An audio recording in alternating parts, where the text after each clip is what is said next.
أعوذ بالله من الشيطان الرجيم. بسم الله الرحمن الرحيم.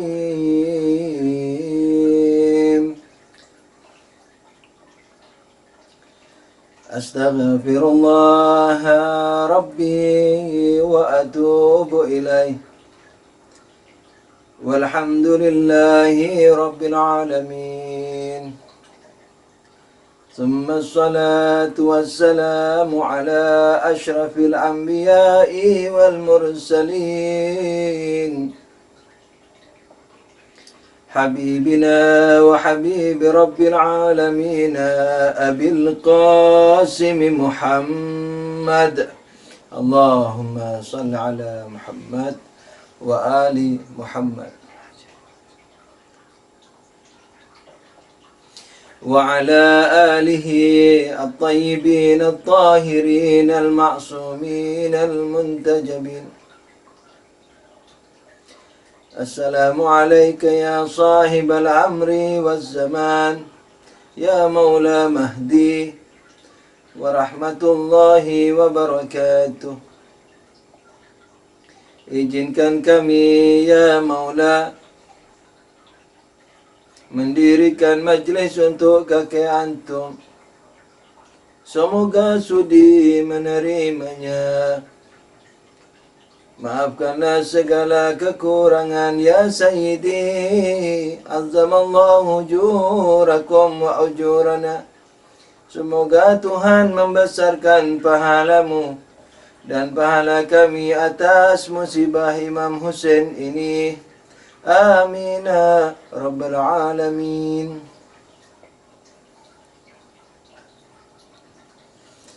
Sallallahu alaika ya Aba Abdillah. Fokuskan jiwa dan raga kita seluruhnya kepada Imam Hussein alaihissalam.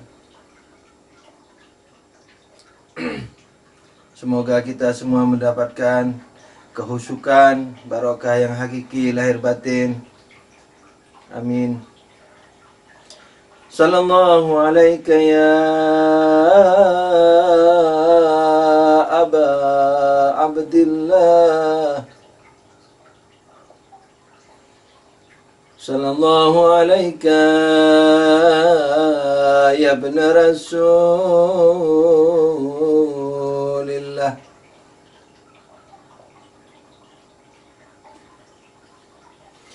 Sallallahu alaika ya Husain ibn Nabi. Ya Husain ibn Ali. Wa ya Husain ibn Zahra.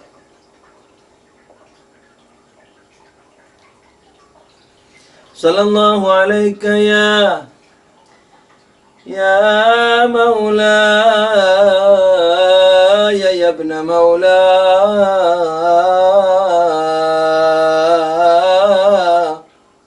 ya Husain Mazlum.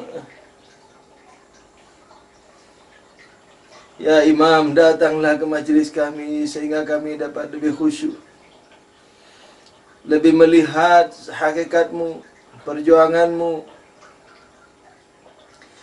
sehingga dapat kami contohi dalam hidup ini dengan syafaatmu. Sallallahu alaika ya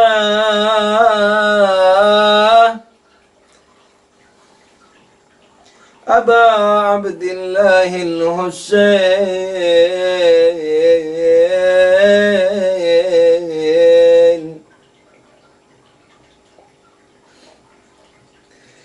وعلى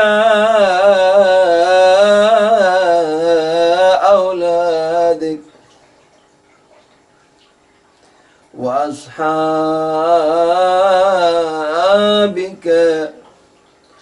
المقتولين في كربلاء.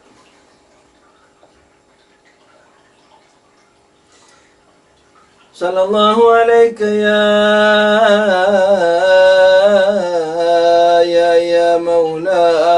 ابن مولاي يا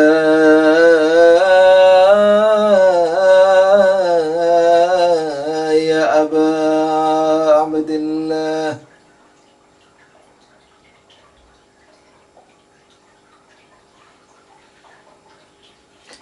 يا ليتنا كنا معكم سادتي فنفوز فوزا عظيما.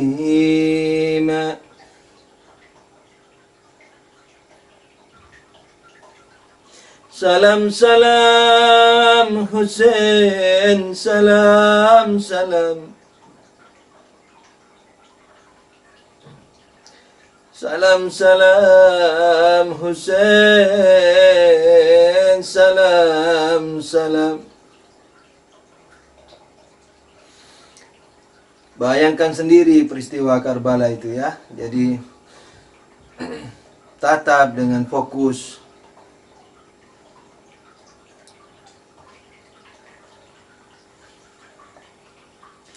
Salam salam Maula, salam salam ya Hussein.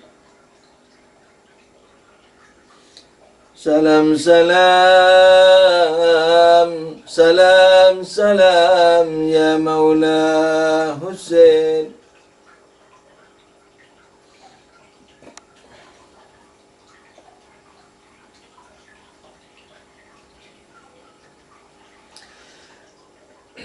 Betapa mazlummu ya Maula,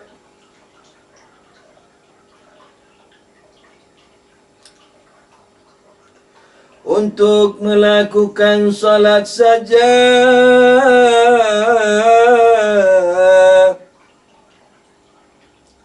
dihalangi.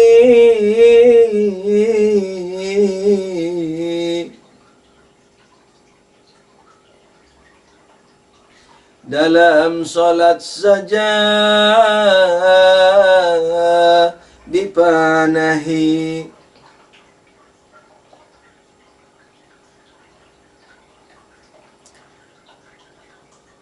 Meminta hentikan perang untuk salat saja ditertawai. Sementara mereka mengaku umat Nabi. Betapa mazlumnya dirimu Hussein, Hussein, Hussein. Sementara mereka ketika memenggalmu sambil meneriakkan Allahu Akbar.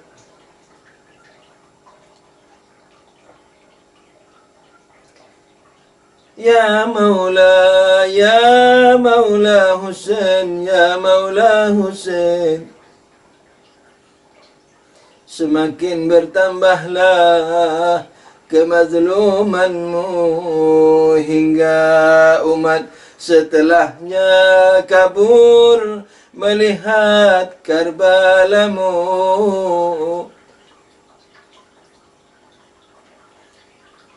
Kecuali para mukminin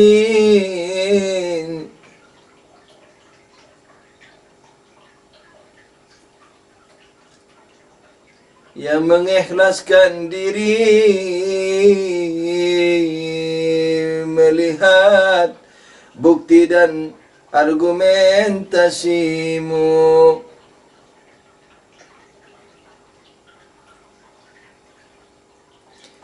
Ya Maula Hussein, mazlum Hussein. Ya Maula Hussein, mazlum Hussein. Ikut semua. Ya Maula Hussein, mazlum Hussein. Ya Maula Hussein, Mazlum Hussein. Ya Maula Hussein, Mazlum Hussein. Ya Maula Hussein, Mazlum Hussein. Ya Maula Hussein, Mazlum Hussein. Ya Maula Hussein, Mazlum Hussein. Ya Maula, Ya Hussein, Ya Hussein, Ya Hussein. Ya Maula, Ya Hussein, Ya Hussein. Benarlah yang disabdakan Nabi, di awal hari kau lahir ke dunia ini. Sambil mengazani di telinga kananmu, mengiqamahi di telinga kirimu, Nabi meneteskan air mata. Ketika ditanya mengapa menangis di hari bahagia, beliau pun menjawab, anakku ini akan dibantai umatku.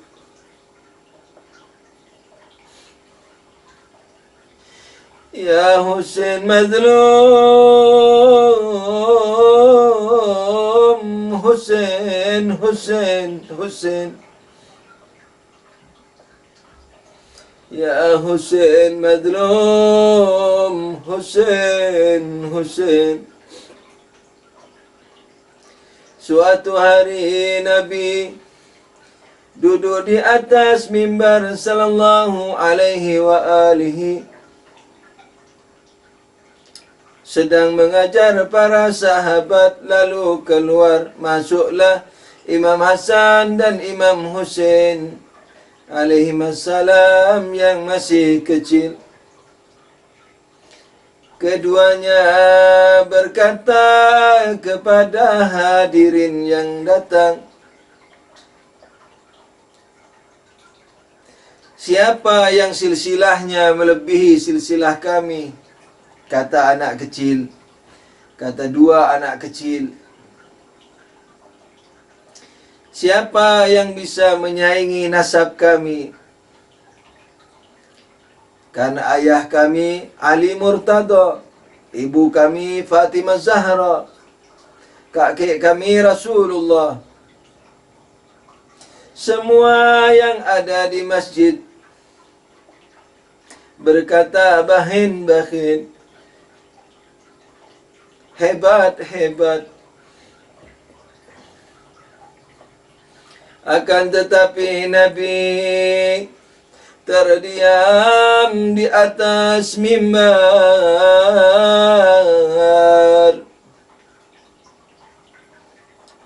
bersedih dan bahkan melinangkan air mata. Para sahabat yang berbahagia itu pun terkejut melihat Nabi yang sedih dan menangis. Tak tahu apa yang dirasakan Rasulullah. Dipanggillah kedua cucu tersayangnya, didekaplah kedua cucu tersayangnya. Diciumlah mulut Imam Hasan. Keduanya dicium Rasulullah. Imam Hasan dicium mulutnya,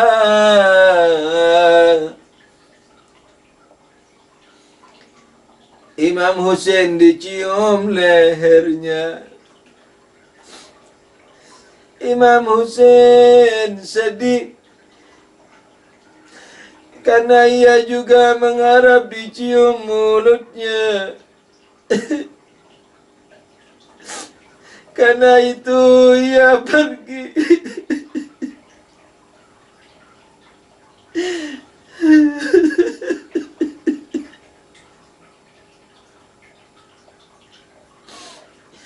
Ia pulang ke rumahnya sambil menangis.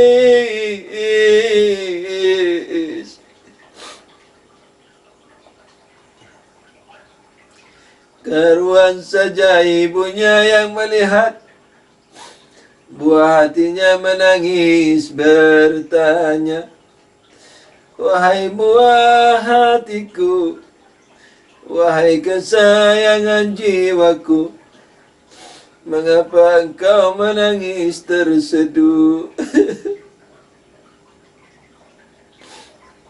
Imam Husain mengatakan, yang kira-kira masih umur 2 tahun atau 3 tahun, kakek kurang menyintaiku lagi, wahai ibuku. Tentu saja Siti Fatimah Zahra terkejut mendengarnya. Hayhat, hayhat. Tidak mungkin anakku, tidak mungkin. Tapi karena penasaran, beliau pun bertanya, mengapa kau berkata begitu, wahai anakku? Imam Husain menjawab, karena kakek barusan ini mencium kakakku Hasan di mulutnya. Tapi beliau tidak mau mencium mulutku dan mencium leherku.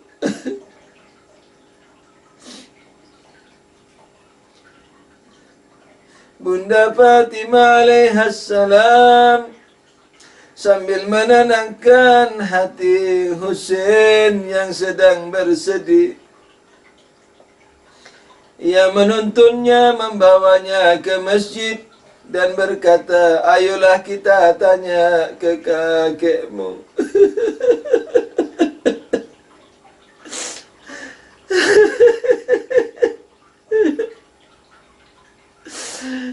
Begitu Nabi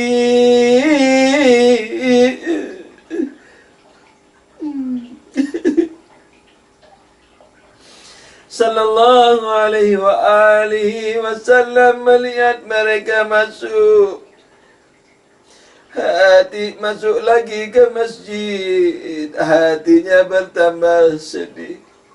Para sahabat pun hanya bisa bingung, mengapa suasana bahagia tadi jadi kesedihan. Hazrat Fatimah alaihassalam mengucap salam ke ayahandanya dan mengisahkan apa yang dikatakan putranya Husain.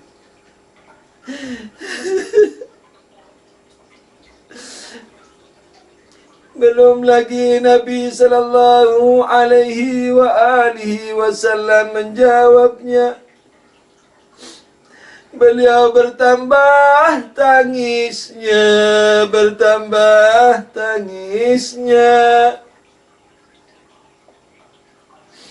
sambil berkata, ya Fatimah, aku khawatir engkau tidak mampu mendengarnya.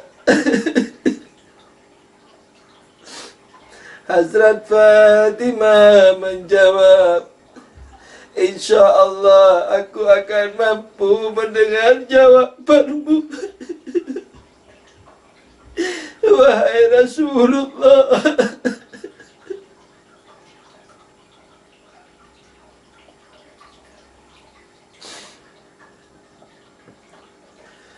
Nabi pun menjawab, ya Fatimah, aku diberitahu saudaraku Jibril bahwa anakku Hasan ini akan diracuni umatku. maka ku cium tempat racunnya, yakni mulutnya.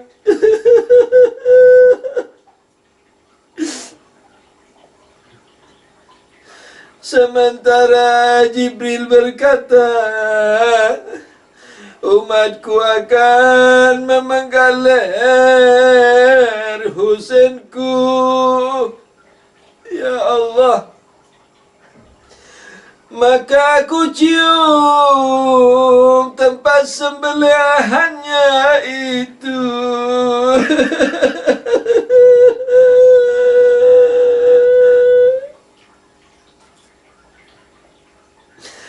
Karuan saja Zaro yang mendengar jawaban itu langsung bersimpuh di atas tanah sambil mengambil tanah yang ditaburkan ke kepalanya dan menjerit, "Wah Husainah, wah Husainah, wah Husainah." Bisa ikut. Wah Husainah, wah Husainah, wah Husainah, wah Husainah, wah Husainah. Masjid Nabi pun bergemuruh tangisan, bergemuruh tangisan. Sallallahu alaika ya Aba Abdillah wa ala abnaik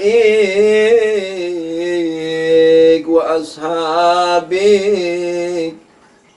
al-maqtulin fi Karbala. Sallu ala Nabi. Allahumma salli ala Muhammad wa ali Muhammad.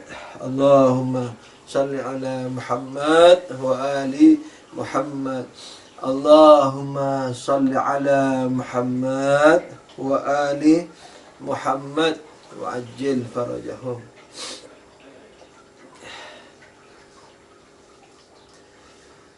Alhamdulillahi Rabbil Alamin.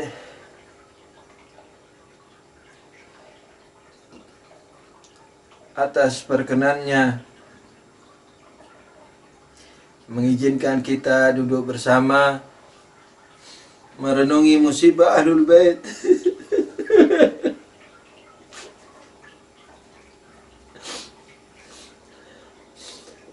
Walaupun dengan jiwa yang terbata-bata, walaupun dengan pengetahuan yang sepatah-patah,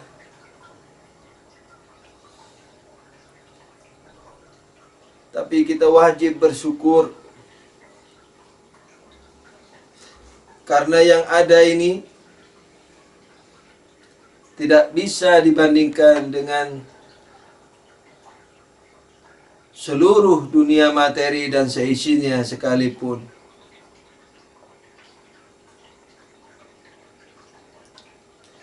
Karena itu hargailah dengan syukur, dengan aplikatif, dengan aplikasi,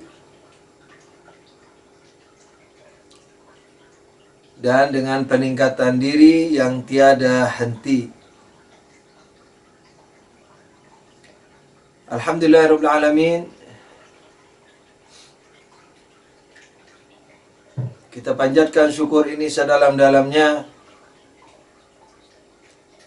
karena diberikan inayah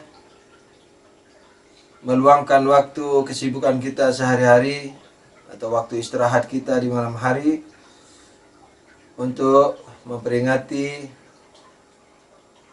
kesyahidan dan musibah Ahlul Bait.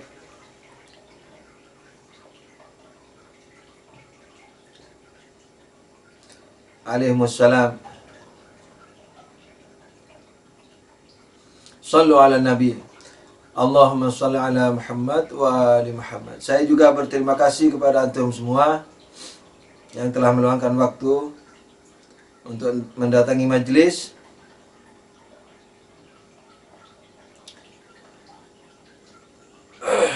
Peringatan yang suci ini. A'udzubillahi minasyaitonirrajim.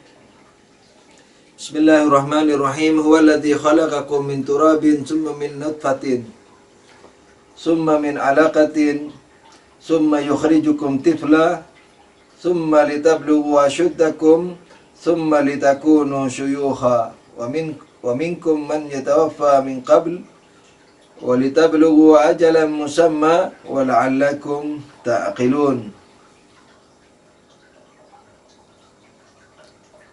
Di ayat lain, fa idza sawaituhu wa nafakhtu fihi min ruhi faqa'u lahu sajidin. Shadaqallahul aliyyul azim. Kajian kita sudah sampai pada mukaddimah kedua atau cabang kedua dari mukaddimah kedua.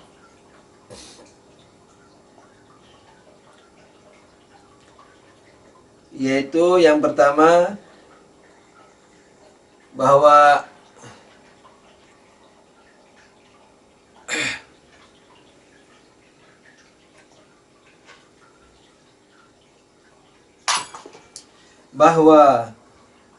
kita tahu di alam materi ini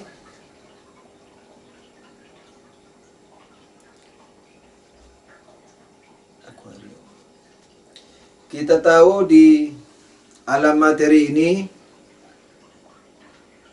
yakni semua benda materi memiliki roh, yakni memiliki wujud atau unsur non materi.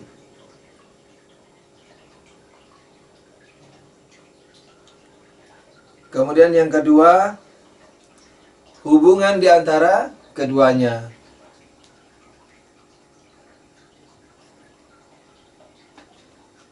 Kita telah membahas dua mukaddimah ini di majelis sebelumnya, saya tidak akan mengulang. Kita sekarang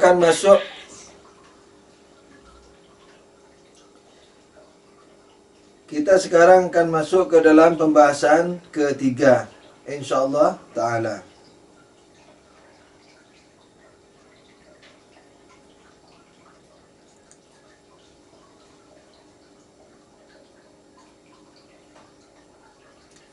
Sallu ala Nabi. Allahumma salli ala Muhammad wa ali Muhammad wa ajil farajahum.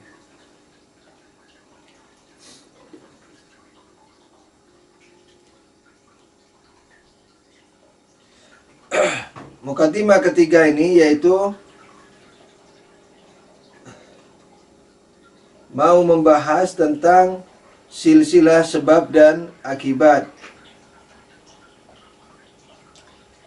dan keberakhirannya kepada wujud yang tidak terbatas. Sallu ala Nabi. Allahumma salli ala Muhammad wa ali Muhammad wa ajil farajahum. Kita akan membahas silsilah sebab akibat, yakni adanya sebab akibat di alam materi ini dan keberakhirannya kepada wujud yang tidak terbatas. Sebagaimana biasanya dibahas dalam pembahasan pembuktian Tuhan. Hal ini perlu disajikan, setidaknya perlu diingatkan kembali, supaya nanti insyaallah ta'ala kita dapat menyimpulkan bahasan kita dan mengerti tentang jihad dan filsafat jihad. Sebagaimana biasa dibahas dalam keberadaan semesta ini, kita melihat bahwa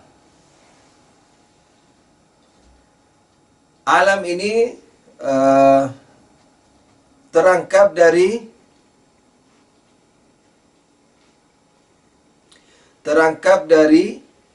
keberadaan yang terbatas.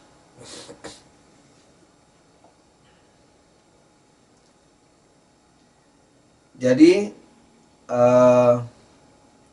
kita manusia terbatas, air, pohon, bumi, matahari, langit, semuanya terbatas. Terbatas dari ruang, begitu juga terbatas dari waktu.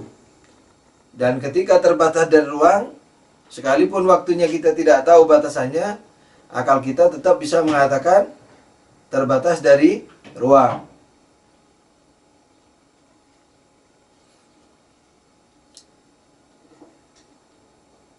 Jadi terbatas dari waktu wafat. Jadi kalau kita melihat sesuatu itu sudah terbatas dari ruang, nah berarti secara otomatis dia terbatas dari waktu.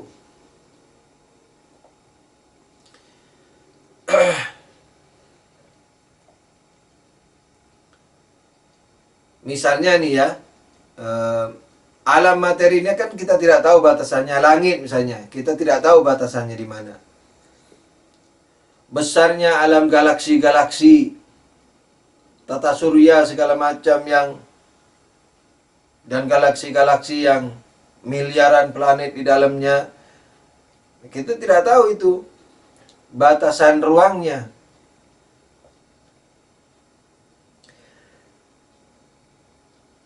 Batasan waktunya jadi kapan ada dan kapan binasa. Akan tapi ketika kita tahu mereka ini semuanya terbatas secara ruang, maka sudah pasti waktunya juga terbatas. Mungkin ada yang bertanya, bagaimana mungkin kita tahu batasan ruangnya sementara kita tidak pernah ke akhir ruangan dari alam semesta ini? Nah, jawabannya mudah. Kalau sekedar ingin tahu batasan ruang dari alam semesta ini, cukup mengerti bagian-bagian alamnya. Kan yang kita inginkan di sini bukan tahu tempatnya di mana. Yang kita inginkan adalah memastikan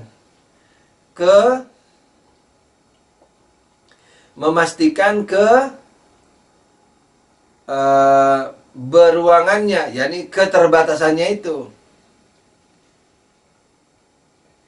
Memastikan keberbatasannya atau keterbatasannya. Karena itu caranya mudah, yaitu dengan melacak unsur-unsur yang ada di dalamnya. Alam semesta ini, yakni alam materi ini kan terdiri dari berbagai wujud, manusia, pohon, binatang, bumi, matahari, bulan, bintang gemintang, dan seterusnya. Nah, kita dengan ilmu mudah, ilmu necessary knowledge, atau ilmu gamblang, menurut istilah yang juga kita biasa dengar,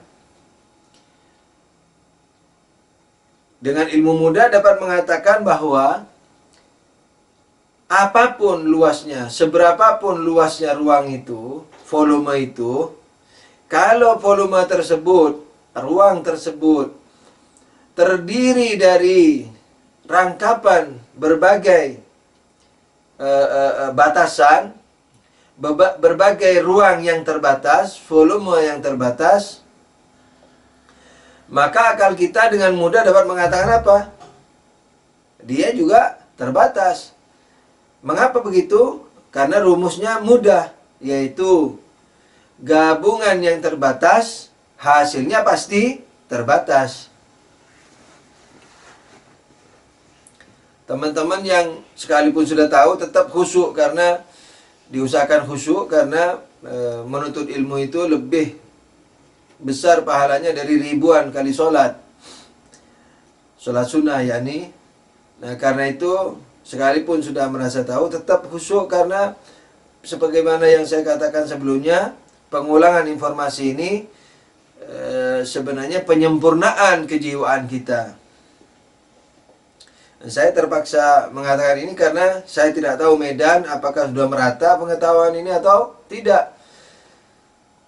Kalau rata pun tetap merupakan hal yang baik dikenang, dizikir, zikrullah. Nah, ini kan alat untuk zikrullah. Zikir ini mengingatkan yang sudah diketahui atau memantapkan lagi, atau apalagi kalau memang belum merata. Jadi tidak usah kecil hati, tetaplah dengan bahagia, bersemangat karena Allah Subhanahu wa taala. Shallu ala nabi. Allahumma shalli ala Muhammad wa ali Muhammad wa ajil farajahum. Nah, ketika alam semesta ini terdiri dari rangkapan-rangkapan ruangan, volume, tempat bukan seperti kayak tempat duduk kita ya, tempat di filsafat ya, volume benda itu. Ketika alam ini terdiri dari, alam materi terdiri dari rangkapan-rangkapan volume, tempat, ruang. Nah, ruang barangkali masih belum ada yang memahami. Ruang itu bukan seperti kamar, bukan. Ruang dalam filsafat volume itu, yakni tempat yang ditempati oleh suatu benda. Nah, tempat yang ditempati oleh satu benda, ya volume benda itu. Bukan ruang seperti ruang tamu, ruang tidur, bukan seperti itu. Karena itulah dalam alam materi ini tidak ada ruang kosong kalau di filsafat. Karena ruang itu volume itu. Jadi ruang tamu sekalipun nggak ada orang itu tidak kosong kalau di filsafat. Karena dia dipenuhi oleh benda-benda kecil, atom-atom. Jadi tidak mungkin ada ruang yang kosong, karena ruang itu volume benda, volume materi. Jadi kalau ada di kimia ruang hampa, ruang kosong, itu maksudnya kosong dari misalnya zat asam. Begitu. Jadi tidak ada ruang kosong kalau di filsafat. Dan di alam nyata juga begitu.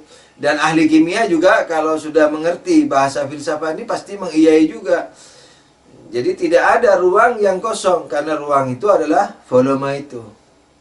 Volume itu ya benda itu. Ini panjang lebar tebalnya benda. Sallu ala nabi. Allahumma salli ala Muhammad wa ali Muhammad. Jadi kalau sesuatu itu seperti alam ini terangkap dari ruang yang terbatas, volume yang terbatas,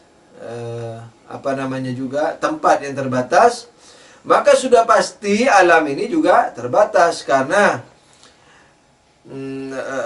kumpulan dari keterbatasan tidak mungkin menghasilkan ketidakterbatasan.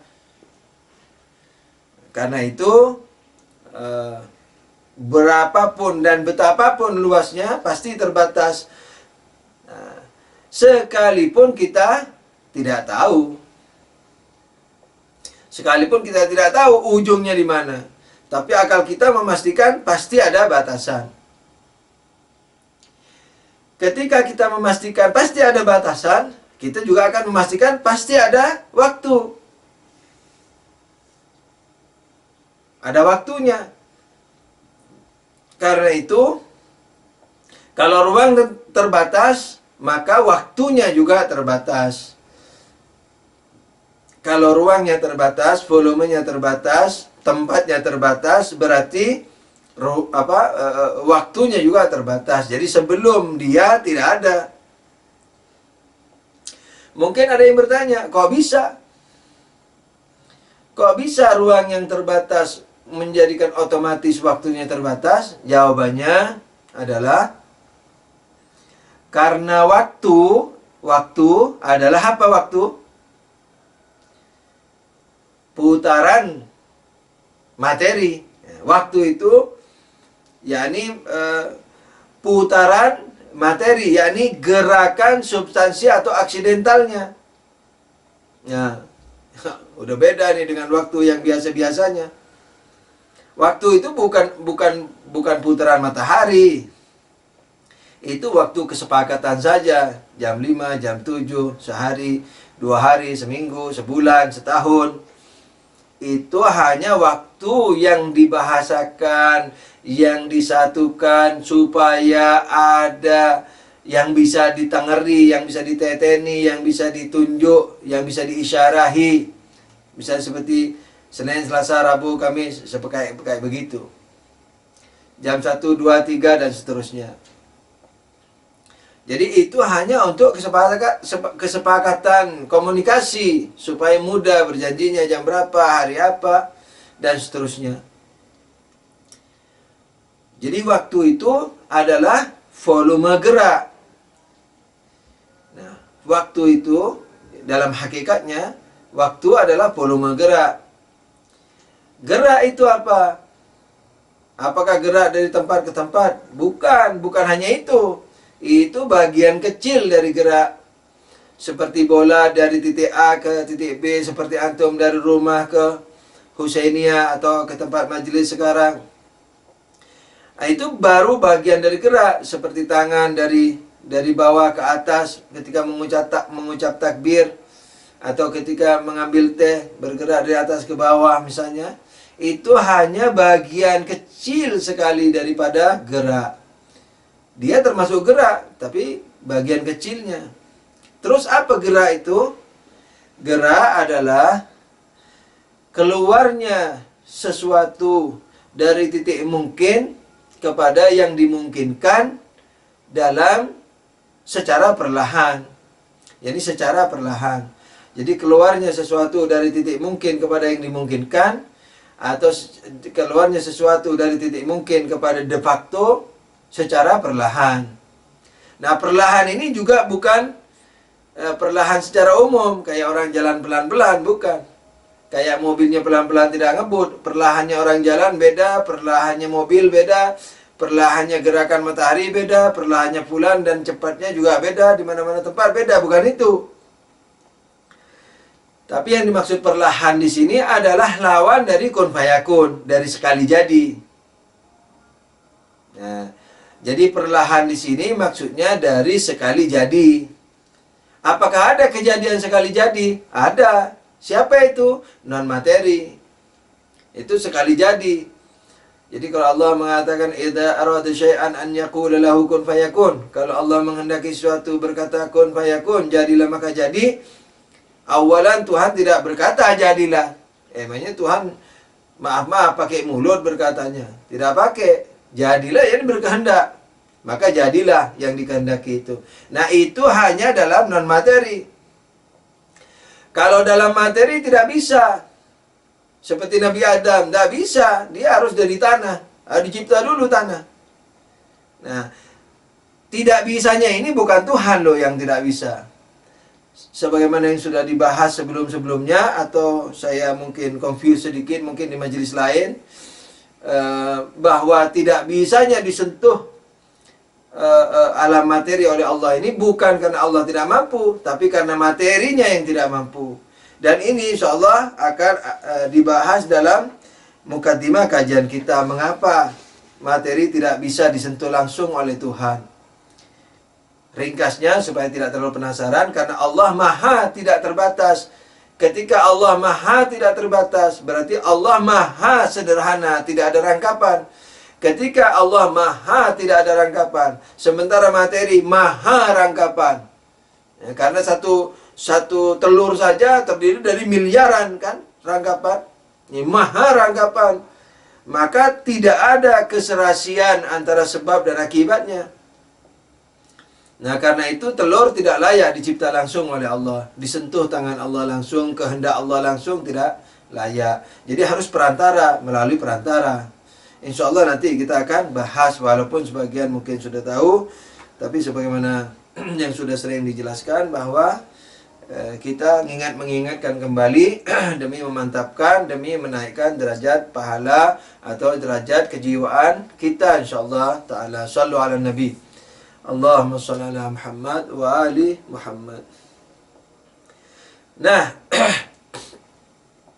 gerak adalah keluarnya sesuatu dari titik mungkin kepada de facto. Titik mungkin itu apa?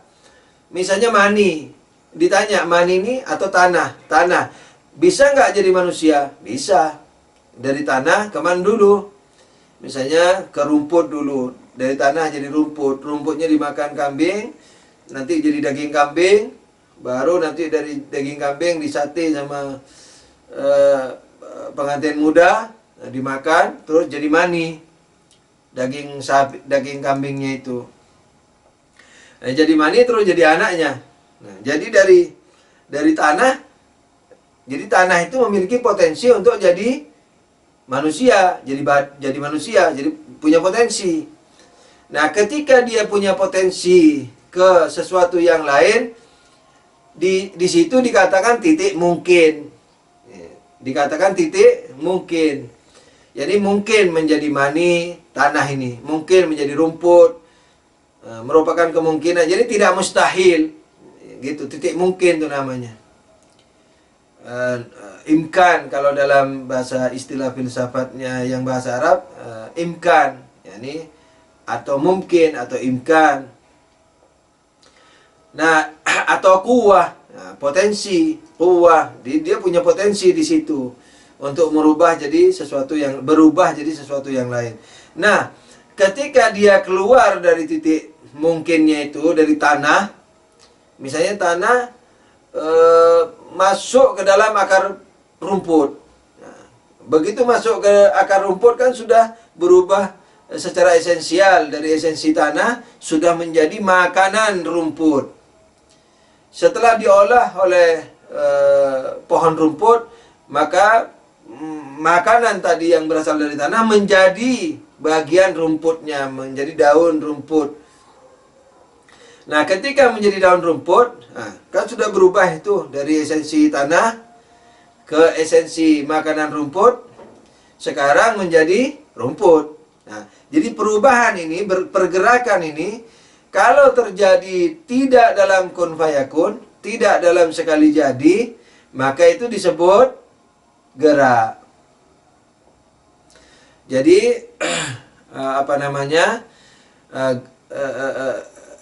gerak yang dikatakan keluarnya sesuatu dari titik mungkin kepada yang dimungkinkan secara perlahan, itu maksudnya secara tidak kun fayakun.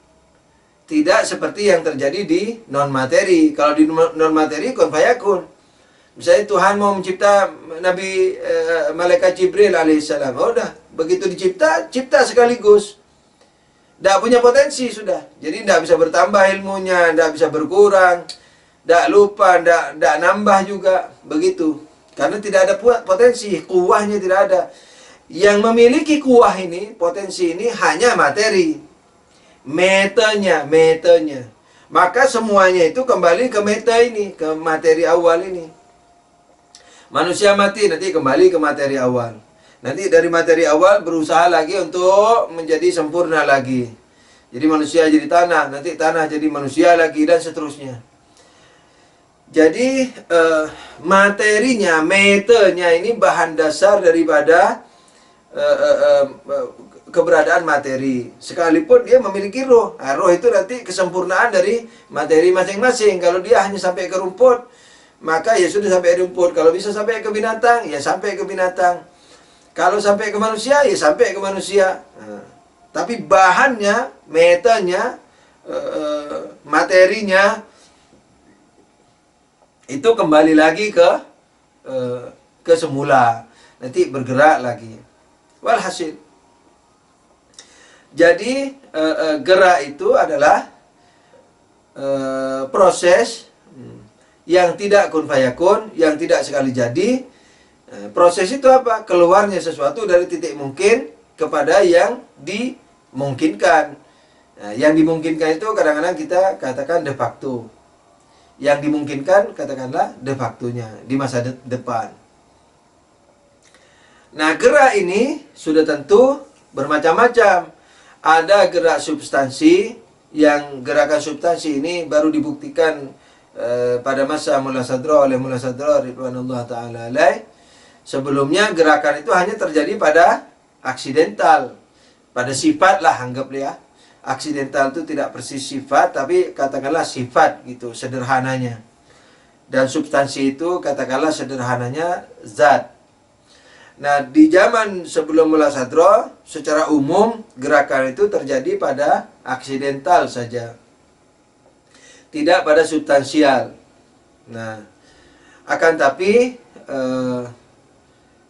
setelah mula sadra dibuktikan bahwa gerakan itu juga terjadi pada substansial. Saya tidak mau membuktikan masalah gerak, saya hanya akan membuktikan bahwa alam ini berakhir pada yang tidak terbatas, sesuai dengan mukaddimah, acuan mukaddimah ketiga kita insyaallah. Shallu ala nabi. Allahumma shalli ala Muhammad wa ali Muhammad. Nah, gerak ini ada yang substansi, ada yang aksidental. Yang substansi, yakni yang hakikatnya. Apa substansi itu? Apa aksidental? Substansi adalah suatu keberadaan yang tidak perlu kepada teman, pijakan, tidak perlu pijakan. Tapi kalau aksidental, perlu pijakan. Dia nggak bisa ada sendiri. Substansi juga tidak ada yang sendiri kalau materi ya. Selalu ada aksidentalnya, tapi aksidentalnya itu bukan pijakan dia. Seperti misalnya kapas.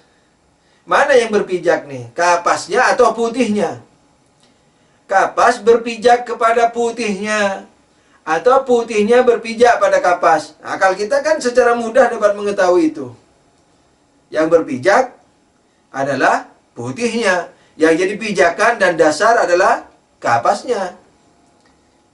Madu dan manis. Madunya yang berpijak kepada manis. Sehingga kalau tidak ada manis, tidak mungkin ada madu. Atau manis yang berpijak kepada madu. Sehingga kalau tidak ada madu, tidak ada manis. Manisnya madu loh maksudnya, bukan manisnya tebu. Nah, sudah pasti akan mengatakan yang berpijak itu manisnya. Yang jadi pijakan adalah madunya. Gitu. Nah, itu dengan mudah, itu necessary knowledge. Jadi ilmu mudah, badihi, ilmu gamblang kata sebagian orang. Nah, dengan demikian, jadi sudah ketahuan ya bahwa substansi itu adalah yang jadi pijakan. Jadi kalau dia mau ada tidak perlu kepada pijakan, karena dia pijakan. Sementara aksidental, kalau dia mau ada, mau wujud, mau eksis, perlu kepada pijakan. Seperti putih, seperti besar kecil, kasar halus, panas dingin, apa saja kuantitas, kualitas. Pokoknya selain substansi. Nah, sudah ya. Nah, ini gerakan terjadi pada dua-duanya, baik pada substansi atau pada aksiden. Contoh substansinya yaitu dari tanah ke mani, dari tanah ke rumput, rumput ke daging, daging ke mani. Daging ke sari makanan dulu yang ada pada perut manusia, tubuh manusia, dari sari makanan baru jadi mani. Itu substansinya. Jadi tanah ke makanan rumput, ketika sudah masuk ke rumput tapi belum bagian tubuhnya, belum menjadi bagian tubuhnya. Setelah itu menjadi bagian rumput, dari rumput dimakan kambing, menjadi makanan kambing, vitamin kambing, sebagian ampasnya dibuang, jadi tanah lagi. Nah, sarinya menjadi daging kambing. Nah, daging kambing itu jadi makanan manusia. Sarinya jadi mani manusia, ya macam-macam sarinya itu, jadi darah, jadi ini. Yang saya bahas yang hanya jadi mani saja. Jadi mani manusia. Nah, itu gerakan substansi dari manusia kemana ini? Dari mani menjadi lintah yang ada di dalam rahim ibu, kemudian jadi bayi, dan seterusnya jadi manusia. Itu gerakan substansinya. Begitu juga seperti jagung ditanam jadi pohon jagung. Nah, itu gerakan substansi. Aksidennya mana? Ya, yang mengikuti substansi tersebut. Tanah misalnya warnanya, sifatnya, rasanya kayak apa, warnanya, bentuknya kayak apa. Lah itu semua aksidental. Ketika dia berubah menjadi makanan rumput, maka sifat-sifatnya yang berubah berarti bergerak juga. Misalnya warnanya berubah, sifatnya berubah, warnanya, bentuknya berubah. Yang berubah berarti ikut bergerak. Yang tidak berubah enggak. Sampai jadi rumput. Jadi daun rumput kan hijau sudah itu. Nah, warnanya jadi hijau. Tadi tanah coklat misalnya, sekarang jadi hijau. Nah, ketika dia berubah dari coklat ke hijau, hijau rumput, berarti aksidental warnanya itu berubah, bergerak. Begitu juga jadi sari makanan manusia, sari makanan binatang, kemudian jadi daging, jadi merah warnanya, yang gitu, daging kambing misalnya toh. Dan sifat-sifat yang lainnya yang juga menyertai perubahan substansial tadi. Jadi ketika substansinya bergerak, otomatis aksidentalnya juga bergerak. Minimal tempatnya. Anggap bentuknya semua, rasanya semua tidak berubah. Minimal tempatnya. Tadi berposisi di tanah, sekarang berposisi di tempatnya, itu hubungan dia dengan lingkungannya, dengan dirinya. Jadi dengan ruangnya, dengan sekitarannya, itu sudah berubah. Dan seterusnya. Sallu ala Nabi. Allahumma salli ala Muhammad wa ali Muhammad wa ajil farajahum.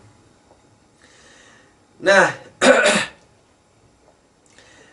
ketika kita tahu bahwa materi itu memiliki gerakan, memiliki gerakan seperti ini, gerakan substansi, gerakan aksidental. Nah, sementara yang dikatakan waktu itu apa? Volume gerakan tadi, yakni volume misalnya dari tanah ke sari makanan rumput sampai ke rumput misalnya. Nah, itu berapa waktunya? Waktunya waktu rumput, waktunya waktu tanah, waktunya waktu sari makanan rumput. Jadi tidak ada hubungan dengan matahari sehingga dikatakan semenit, 2 menit, sehari, 2 hari. Itu waktu berputarnya matahari mengitari bumi atau bumi mengitari matahari. Ini tidak ada hubungan dengan gerakan substansi ini, substansi tanah ini. Jadi karena waktu itu adalah, zaman itu atau waktu itu adalah volume gerak, maka volume gerak yang bergerak itu saja yang disorot.